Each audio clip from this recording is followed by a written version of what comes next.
네, 저는 오늘 마태복음 7장 1절에서 5절 말씀을 본문으로 비판하지 말라라는 제목으로 하나님의 말씀 나누도록 하겠습니다.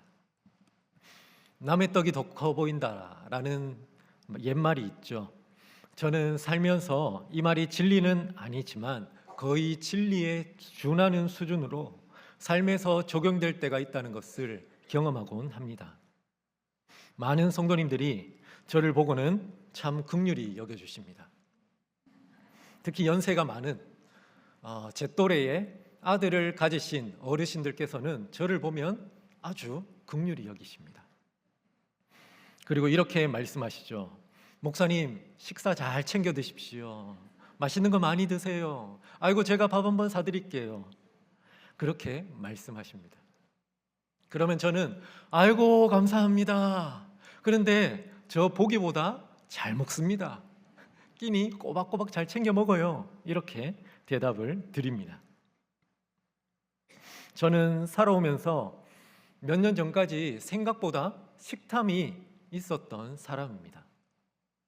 사람들과 식당에 가서 같은 메뉴를 시킨 후에 음식을 받았는데 제가 받은 음식보다 다른 사람들이 받은 음식이 좀 더 많아 보이면 왠지 모르게 서운한 마음이 들곤 했습니다. 사람들과 다른 메뉴를 시켰을 때에는 내가 시킨 거 말고 저걸 시켰어야 되는데 라는 생각을 하곤 했습니다. 남의 떡이 더 커 보이는 거죠. 이 말은 음식에만 적용되는 것은 아닙니다. 오늘 우리가 함께 나눌 주제인 비판에도 해당이 됩니다.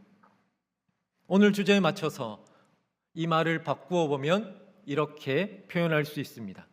남의 허물이 더 커 보인다. 남의 떡이 더 커 보이는 것처럼 허물도 그렇게 보이는 것이죠. 우리는 가끔씩 남의 단점과 허물이 보일 때가 있습니다. 어떤 사람들은 자주 남의 단점과 허물을 찾아내곤 하죠. 보이는 것만으로도 끝나면 괜찮은데 그것을 굳이 말로 표현하는 사람들이 있습니다. 본인에게 직접 말하거나 다른 사람에게 그 말을 전합니다. 왜 그렇게 말하는지 물어보면 이렇게 말하죠. 에이, 나는 그 사람을 위해서 그 사람이 잘 되라고 말하는 거야. 아, 나는 감정 없어. 나 뒤끝 없는 거 알잖아. 이렇게 대답합니다. 이렇게 말하는 심리에는 큰 문제점이 하나가 있습니다. 바로 자기의입니다. 자신이 보는 관점이 옳고 자기가 가진 기준이 정확하다는 의입니다. 이 의로운 기준으로 보니 다른 사람은 틀렸다라는 것이죠. 이런 분들을 위해서 지혜의 왕 솔로몬은 이렇게 충고합니다. 잠언 16장 2절 말씀 함께 읽겠습니다. 사람의 행위가 자기 보기에는 모두 깨끗하여도 여호와는 심령을 감찰하시느니라. 아멘. 이 말씀을 우리가 잘 아는 세상의 격언으로 표현한다면 이렇게 말할 수 있습니다. 너 자신을 알라. 내가 아무리 의롭다고 생각이 되고 내 기준과 관점이 정확하다고 생각된다 할지라도 과연 심령을 감찰하시며 우리의 모든 행위를 보고 계시는 여호와 하나님의 공의로운 기준 앞에서도 그렇게 여겨질지 살펴보아야 한다는 것이죠. 오늘 말씀을 생각하기 위해서는 전제가 필요합니다. 첫 번째로 모든 사람은 죄인이라는 것입니다. 하나님은 말씀하시죠. 모든 사람은 죄인이다. 로마서 3장 23절에 이렇게 말씀합니다. 모든 사람이 죄를 범하였음에 하나님의 영광에 이르지 못하더니. 시편 14편 2절과 3절에 보면 이렇게 말씀하죠. 여호와께서 하늘에서 인생을 굽어 살피사 지각이 있어 하나님을 찾는 자가 있는가 보려 하신즉 다 치우쳐 함께 더러운 자가 되고 선을 행하는 자가 없으니 하나도 없도다. 이 세상을 사는 사람들 중에 허물과 잘못을 범하지 않는 사람은 단 한 사람도 없다라는 것입니다. 그리스도인 역시 마찬가지입니다. 하나님은 영원하신 계획과 사랑으로 말미암아 예수 그리스도를 통하여 우리를 자기 백성으로 부르셨습니다. 의롭게 하셨죠. 그런데 예수 그리스도를 믿음으로 말미암아 그의 의가 덧입혀져 의로워진 것이지 우리의 존재 자체가 죄가 없는 완전 무결한 모습으로 탈바꿈한 것은 아닙니다. 여전히 죄가 있고 죄의 경향성은 우리를 유혹하며 넘어뜨리려 합니다. 이중적인 모습이죠. 의로워졌으나 실존적인 악과 죄의 모습은 아직 남아있는. 바울은 이러한 우리의 모습을 이렇게 표현합니다. 로마서 7장 21절 말씀입니다. 그러므로 내가 한 법을 깨달았노니 곧 선을 행하기 원하는 나에게 악이 함께 있는 것이로다. 두 번째 전제입니다. 교회는 죄인들이 모이는 공동체라는 것입니다. 어떤 사람들은 교회에 대해 이상적인 모습을 생각합니다. 기대하죠. 죄를 용서받은 사람들이 모인 곳이니만큼 세상의 다른 공동체와는 다른 모습을, 아주 깨끗하고 정결하고 거룩한 모습을 보일 것이라, 완전한 모습을 보일 것이라 기대합니다. 과연 그런가요? 그렇지 않죠. 세상 사람이나 교회 성도나 별반 다를 게 없습니다. 다른 점이 있다면 성도들에게는 예수 그리스도의 의가 덧입혀져 있고 그 안에 성령 하나님이 거하고 계신다는 것뿐입니다.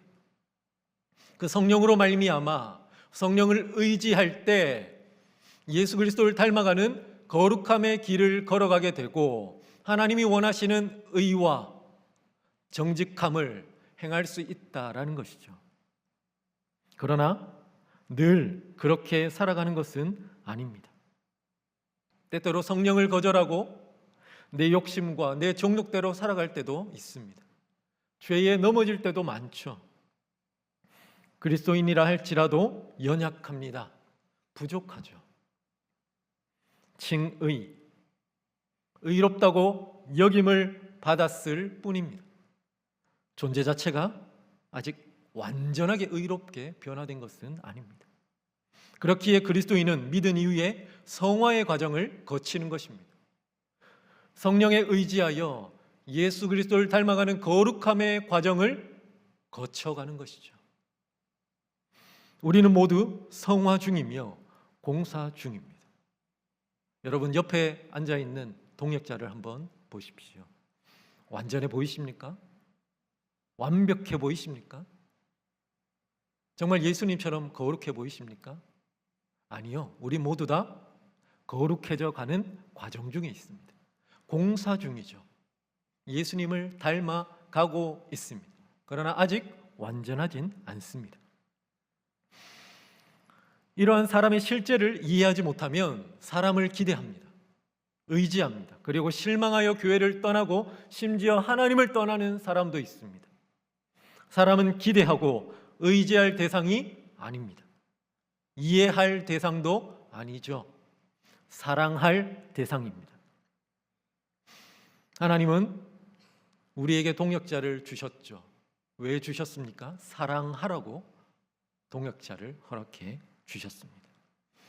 일반적으로 공동체를 보았을 때, 사회 조직을 보았을 때 아주 괜찮은 사람들이 10%에서 20% 정도 있습니다. 평범한 보통의 사람이 60에서 80% 정도 있습니다. 그런데 안 좋은 사람들도 10에서 20% 정도 있습니다. 교회도 마찬가지입니다. 대부분의 성도님들은 좋은 분들이지만 사람들이 보기에 나쁜 분들도 있습니다. 믿음이 없는 사람들도 있죠. 사람이 많이 모이는 곳이니 자기 존재를 속인 이단도 있고 사기꾼도 있을 수 있고요. 자기 사업의 확장을 위해서 인간관계를 맺기 위해 온 사람들도 있습니다. 교회 공동체를 너무 이상적으로 생각하고 기대하면 마음의 상처를 받을 수가 있습니다. 어떤 분들은 상처를 받지만 어떤 분들은 이런 마음을 가지죠. 내가 이런 부분을 고쳐보겠다. 내가 저 사람의 잘못된 면을 한번 고쳐봐야지. 그리고 비판을 시작합니다. 오늘 본문인 마태복음 7장 1절에서 이렇게 말씀합니다. 비판을 받지 아니하려거든 비판하지 말라. 비판이라는 말은 헬라어로 크리노라는 단어입니다. 판단, 심판, 분별, 정죄라는 다양한 뜻으로 성경에 번역이 되어 있죠. 요한복음 3장 18절에 보면 그를 믿는 자는 심판을 받지 아니하는 것이요. 여기에서 심판이 크리노입니다. 누가복음 12장 57절에 보면 또 어찌하여 옳은 것을 스스로 판단하지 아니하느냐. 여기에서 판단이 크리노라는 단어가 쓰여져 있습니다. 그러니 비판하지 말라라는 말을 다르게 번역해 보면요, 심판하지 말라, 판단하지 말라라고 번역할 수 있습니다. 우리는 때때로 우리에게 부여된 권한을 넘어서는 경향이 있습니다. 하나님이 우리를 교회라는 한 공동체로 부르신 것은 서로 사랑하게 하시기 위함입니다. 서로 부족하고 연약한 모습을 보듬어주고 용납하고 사랑하여 서로 세워가기 위해서 우리를 한 공동체로 모아주신 것이죠. 우리에게 누군가를 심판하고 정죄할 권한은 없습니다. 이 권한은 오직 교회의 머리 대신 예수 그리스도께만 있습니다. 하나님이 오늘 본문을 통하여 우리에게 비판하지 말라고 하시는 것은 우리가 누군가의 재판자, 심판자가 되지 말라는 말입니다. 함부로 누군가의 말과 행동을 내 기준과 잣대로 판단하여 그 사람을 심판해서는 안 된다라는 것이죠. 사도 바울은 이렇게 말합니다. 로마서 14장 4절 같이 한번 읽어볼까요? 남의 하인을 비판하는 너는 누구냐? 그가 서 있는 것이나 넘어지는 것이 자기 주인에게 있음에 그가 세움을 받으리니 이는 그를 세우시는 권능이 주께 있음이라. 고린도전서 4장 4절에서 5절 말씀입니다. 다만 나를 심판하실 이는 주시니라. 그러므로 때가 이르기 전 곧 주께서 오시기까지 아무것도 판단하지 말라. 우리가 함부로 비판을 하고 판단을 한다면 바리새인과 같은 우를 범하는 것입니다. 바리새인은 예수님 당시의 종교 지도자였습니다. 영적 우월감을 가지고 살아가던 사람들이었습니다. 자신들이 하나님 앞에서 바르게 살고 있기에 절대적인 의의를 가지고 있다고 생각을 했지요. 자기가 가진 기준으로 다른 사람을 판단하고 비판하며 정죄하곤 했습니다. 그들이 가진 의와 기준을 보십시오. 누가복음 18장 11절입니다.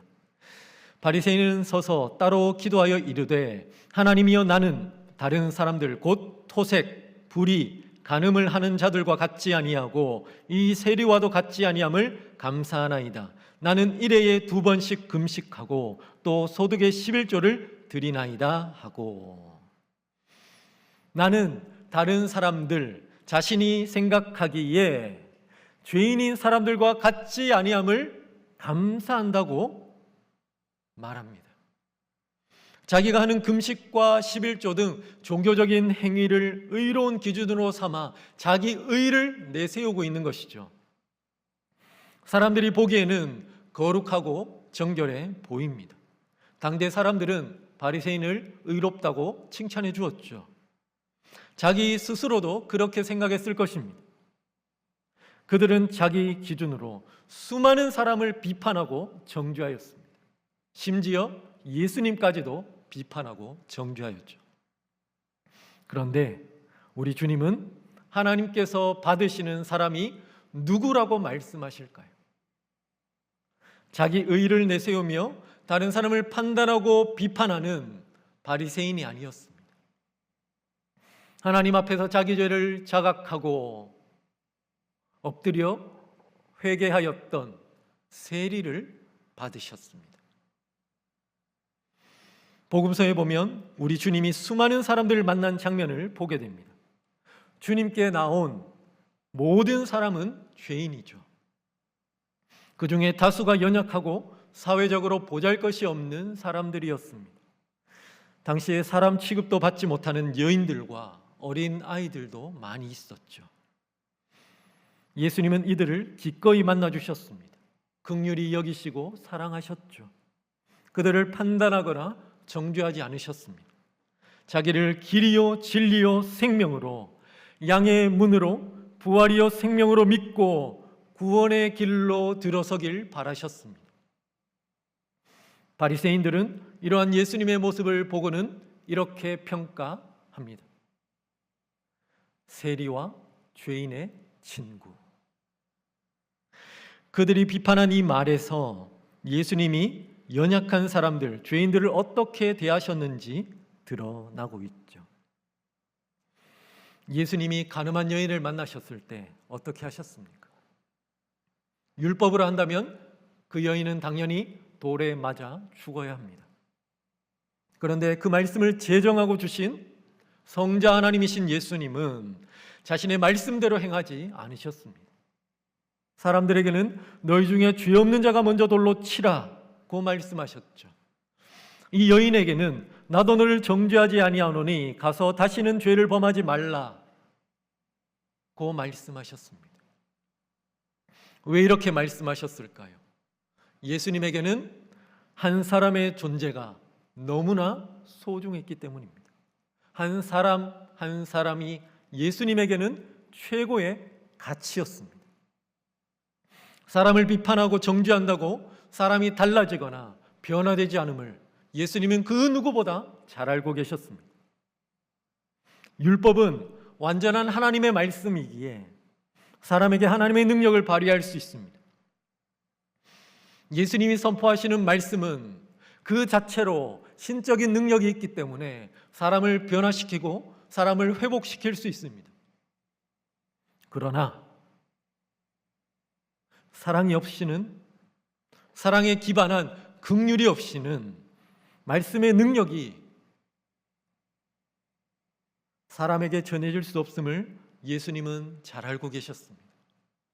그래서 사랑으로, 긍휼로 죄인인 한 사람 한 사람에게 다가가셨고 진심으로 그들을 대하신 것입니다. 예수님은 모든 사람을 아시죠. 그의 행동과 동기와 마음의 중심을 꿰뚫어 보십니다. 판단과 심판의 권한을 가지신 분이십니다. 그럼에도 사람을 함부로 판단하거나 비난하거나 정죄하지 않으셨습니다. 그렇다면 우리는 어떠해야 할까요? 하물며 우리는 어떠해야 될까요? 감히 우리에게 판단하거나 비판하거나 정죄할 권한이 있을까요? 아니요, 없습니다. 없죠. 우리가 다른 사람들을 함부로 비판해서는 안 되는 이유가 있습니다.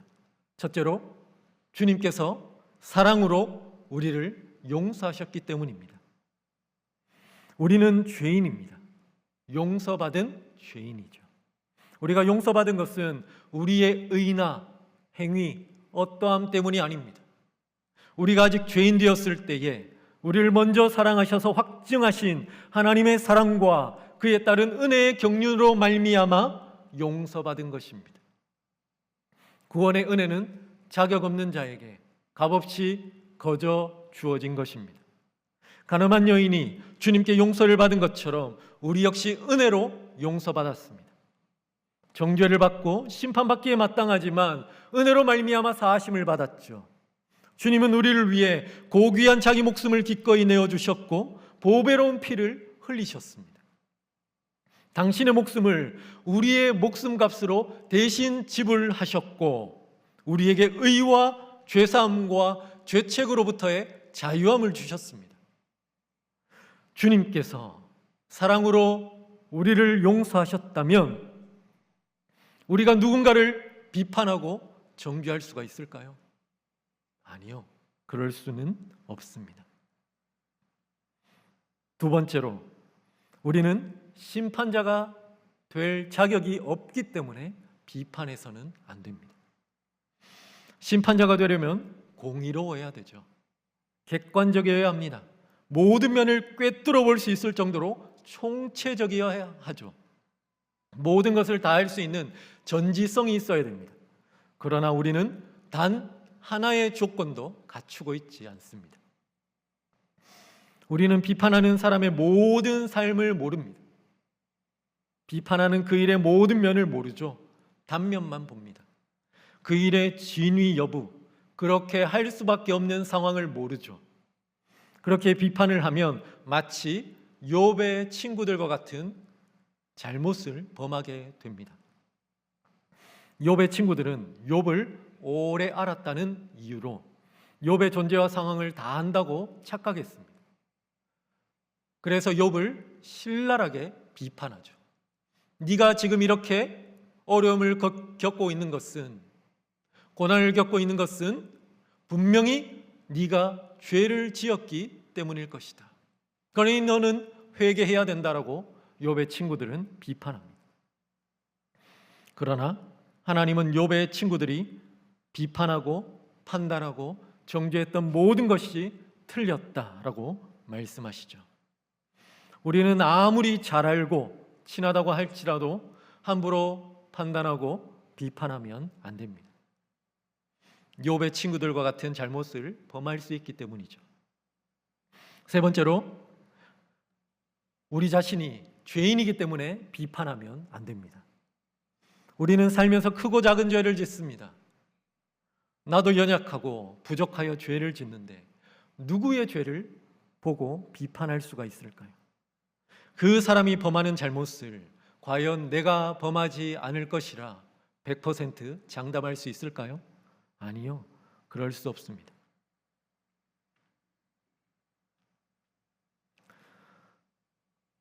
저는 생각보다 시니컬한 사람입니다.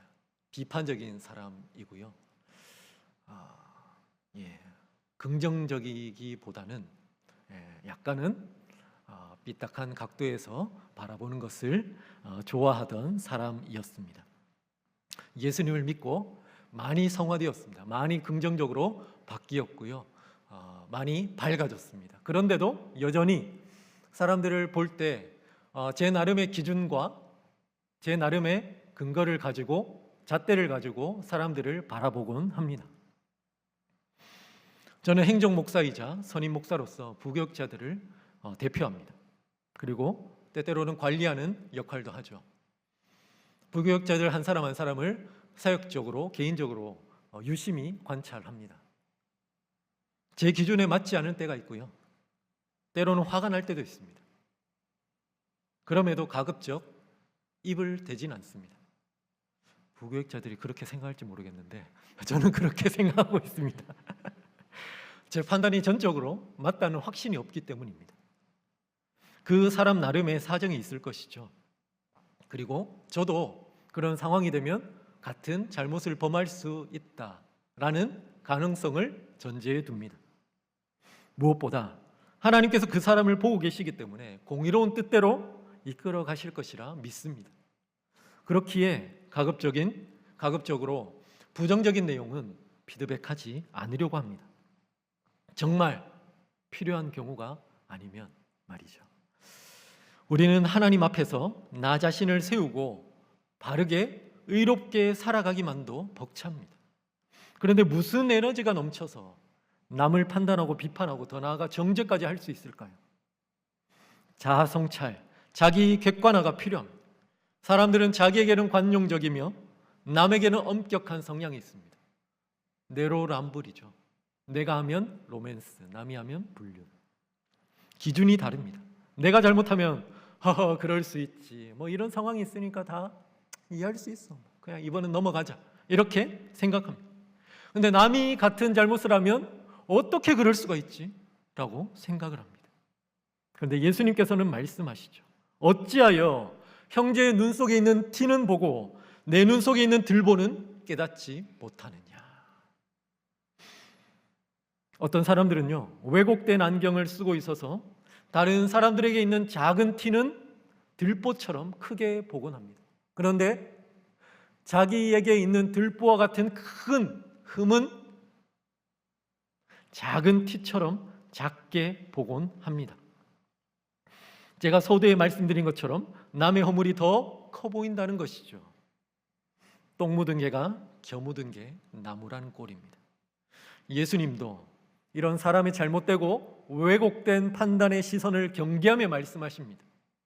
너는 너의 행위와 판단의 기준이 옳다고 여겨서 다른 사람을 판단하고 비판하는데 과연 너의 모습이 옳으냐? 돌아보라 라고 말씀하시죠.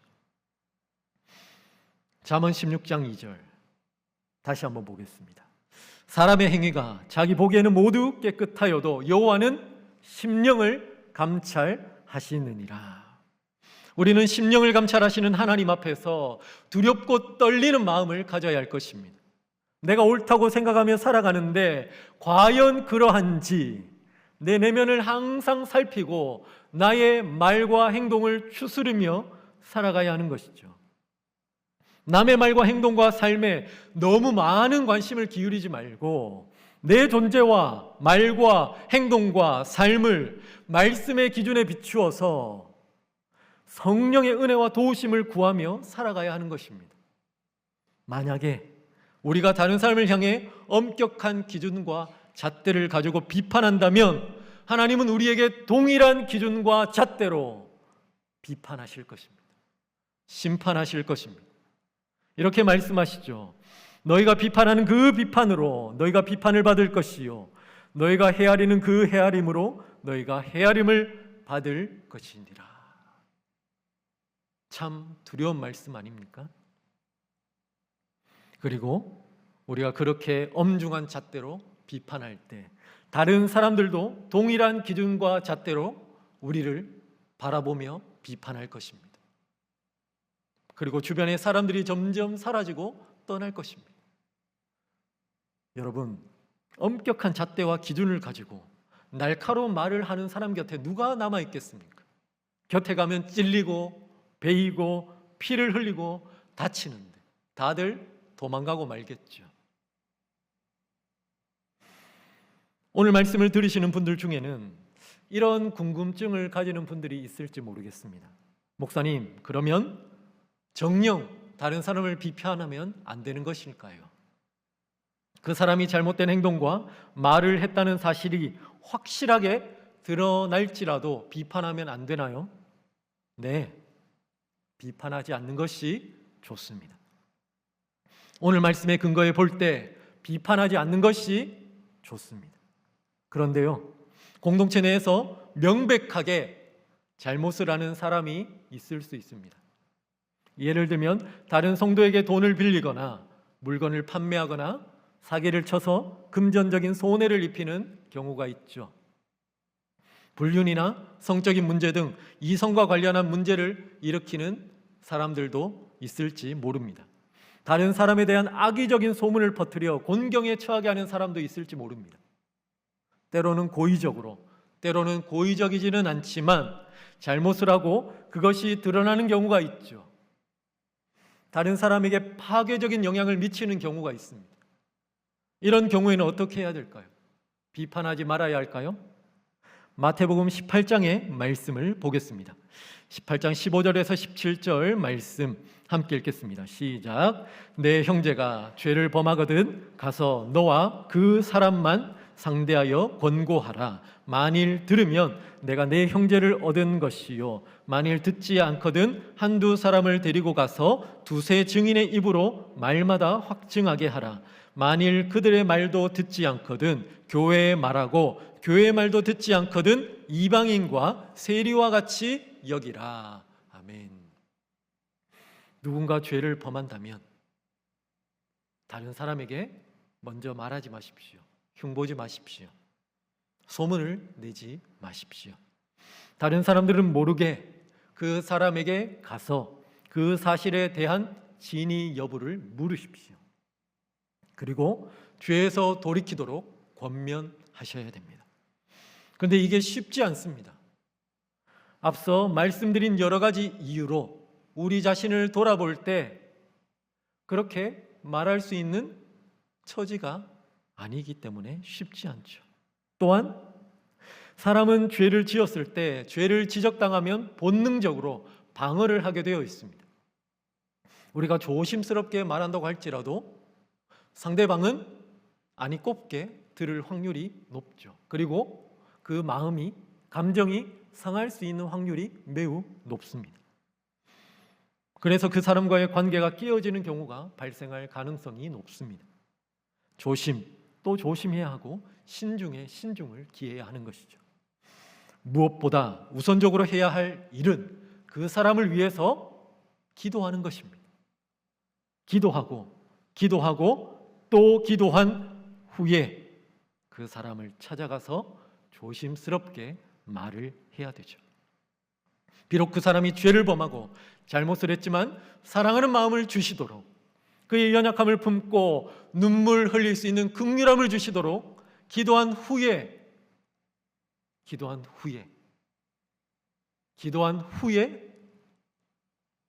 찾아가지 않으면 좋고요. 진짜 말을 해야 되겠다라는 성령의 감동이 있을 때에는 조심스럽게 찾아가야 됩니다. 그리고 지혜롭게 그 말을 전해야 되죠. 교회 공동체의 파장을 일으킬 수 있고 그 죄로 인하여 다른 사람들이 영향을 받고 다칠 수 있다면 비판이 아닌 개인적인 권면으로 다가갈 수 있습니다. 그런데 개인적인 권면으로 잘 안 될 겁니다. 그러면 교역자 혹은 교구 장로님을 찾아가셔야죠.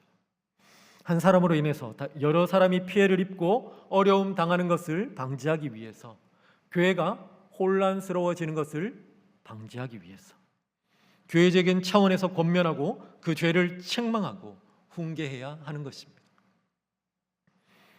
하지만 여러분, 가급적 개인적인 사소한 잘못까지 지적하고 비판하진 마십시오. 하나님께서 그 사람을 다루실 것이고 변화시키실 것입니다. 하나님을 믿으십시오. 모든 사람은 공사 중입니다. 거룩해져 가는 과정 중에 있습니다. 우리에게도 작은 티와 허물과 잘못은 다 있습니다. 다른 사람들이 그것을 일일이 지적한다면 우리가 어떻게 살겠습니까? 다른 사람들도 마찬가지죠. 우리가 그걸 하나하나 지적하기 시작한다면 그 사람은 못 살 겁니다. 힘들어서. 너그러운 마음으로 이해하시고 용납해 주십시오.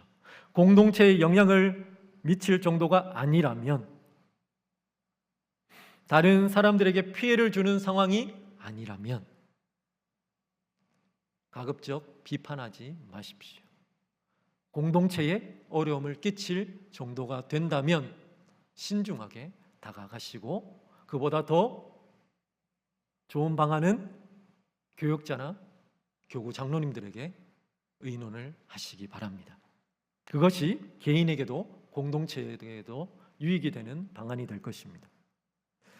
오늘 말씀을 정리하겠습니다. 오늘 비판에 대한 여러 가지 말씀을 드렸습니다. 다 기억하지 않으셔도 됩니다. 그러나 이것 하나는 꼭 기억하셨으면 좋겠습니다. 골로새서 3장 13절과 14절 말씀 같이 한번 읽어볼까요? 누가 누구에게 불만이 있거든 서로 용납하여 피차 용서하되 주께서 너희를 용서하신 것 같이 너희도 그리하고 이 모든 것 위에 사랑을 더하라. 이는 온전하게 매는 띠니라. 아멘. 우리의 모든 말과 생각과 행동, 신앙생활은 사랑으로 해야 합니다. 비판 역시 사랑 안에서 무엇이 상대와 공동체에 덕이 되는지 잘 분별해서 행해야 할 것입니다. 링컨은 비판에 대해서 이렇게 말했습니다. 도와줄 마음이 있는 사람이 비판할 권리가 있다.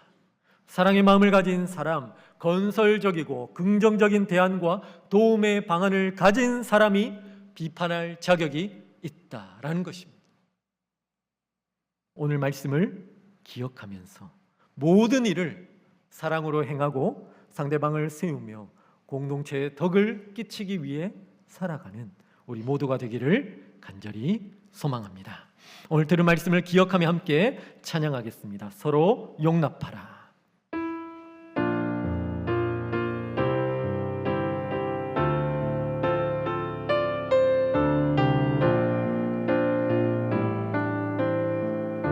서로 용납하라. 주 너를 용납함 같이 서로 용납하라.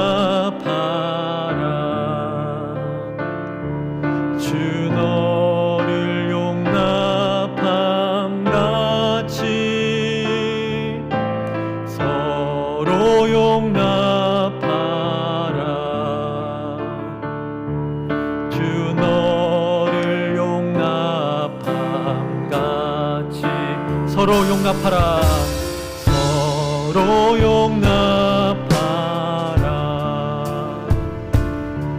주 너를 용납함 같이 서로 용납하라. 주 너를 용납함 같이 우리 모두 하나 되어 주 하나님 아버지께 영광 돌려보내세.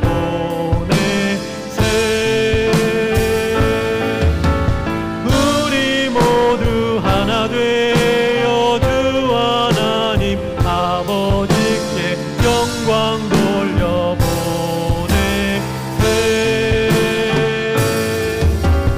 서로 용납하라. 주님 하신 대로 주님 하신 대로 서로 용납하여라. 오늘 말씀을 기억하며 함께 기도하길 원합니다. 여러분, 우리 모두는 연약한 사람들입니다. 주님의 은혜로 말미암아 의롭다 하심을 얻었고 구원의 은혜를 받았지만 여전히 우리 안에는 죄성이 있고 연약함이 있기에 언제든 넘어질 수 있는 사람들입니다. 그렇기에 주님 안에서 우리 자신의 모습을 먼저 잘 돌아보아야 할 것입니다. 그리고 상대도 연약한 사람이며 언제든 넘어질 수 있는 죄인이라는 것을 기억하면서 긍휼하게 바라보아야 합니다. 주님의 사랑으로 우리가 용서받은 사람이기에 우리의 이웃, 우리의 동역자들, 우리의 가족들도 주님의 사랑으로 품어주고 용납해 주어야 합니다. 다른 이를 판단하고 비판하기보다는 먼저 기도하고 주님 앞에서 그를 위해 눈물을 흘리는 긍휼의 사람, 사랑의 사람이 되어야 할 줄 믿습니다. 그렇게 우리가 행할 때 우리 부강교회는 사랑으로 지어지는 거룩한 성전이 될 줄 믿습니다. 주님, 내가 다른 사람을 사랑하며 긍휼히 여기며 기도하는 믿음의 사람이 되길 원합니다. 주님께서 나를 용서하신 것처럼 나도 다른 사람들을 용납하고 용서하고 이해하고 세워주는 믿음의 사람이 되길 원합니다. 주님, 저에게 사랑할 수 있는 마음을 주시고 긍휼의 마음을 주시고 품을 수 있는 넓은 품을 허락하여 주옵소서. 시간 함께 기도하며 주님 앞에 나아갑니다. 하나님 아버지, 감사합니다. 오늘 저녁에 주의 말씀을 주시니 감사합니다. 우리 주님이 하신 말씀, 비판하지 말라는 그 말씀을 기억하면서 하나님 아버지, 나의 행동을 돌아봅니다. 나의 말과 행동과 하나님 나의 그동안의 삶을 돌아봅니다. 주님, 그동안 나의 삶이 어떠했는지요. 하나님, 다른 사람들을 나의 판단의 기준으로 바라보면서 비판하고 정죄하고 흘겨보진 않았는지요. 하나님 아버지, 그렇게 하지 않도록 하나님 사랑의 마음을 주시고 긍휼의 마음을 주시고 용서의 마음을 주시고 용납할 수 있는 마음을 허락하여 주시옵소서. 여호와 하나님의 그 은혜와 사랑으로 나를 가득가득 채워주시고 나를 용서하신 그 주님의 용서의 마음을 품음으로 말미암아 하나님 아버지, 다른 사람들을 이해하고 용납하고 품고 세움으로 하나님 아름다운 공동체를 세워나가는 믿음의 사람이 될 수 있도록 축복하여 주시옵소서.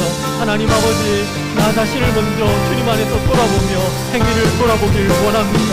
하나님, 심령을 감찰하시는 여호와 하나님 앞에 두렵고 떨린 마음으로 나의 말과 나의 마음과 나의 행동을 돌아보고 하나님 나의 말과 행동과 나의 마음을 먼저 휘두르고 주님 안에서 온전히 세워지며 또한 다른 사람들을 위해서 눈물을 흘리며 기도하는 사랑의 사람으로 살아갈 수 있도록 축복하여 주시옵소서. 은혜를 베풀어 주시옵소서.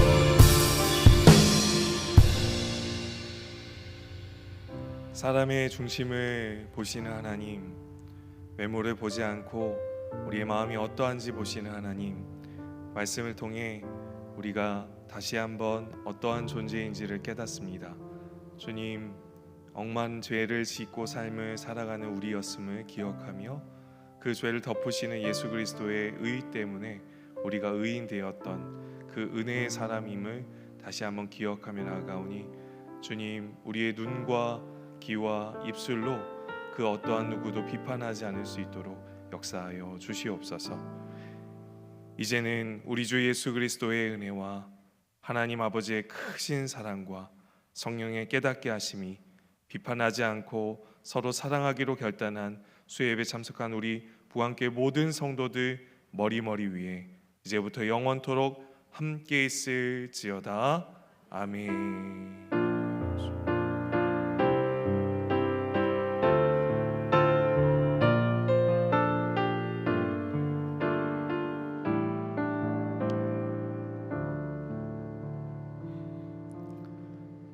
오늘 들은 말씀과 가지고 나오신 기도의 제목을 가지고 기도하시다가 자유롭게 돌아가시겠습니다. 하나님 아버지,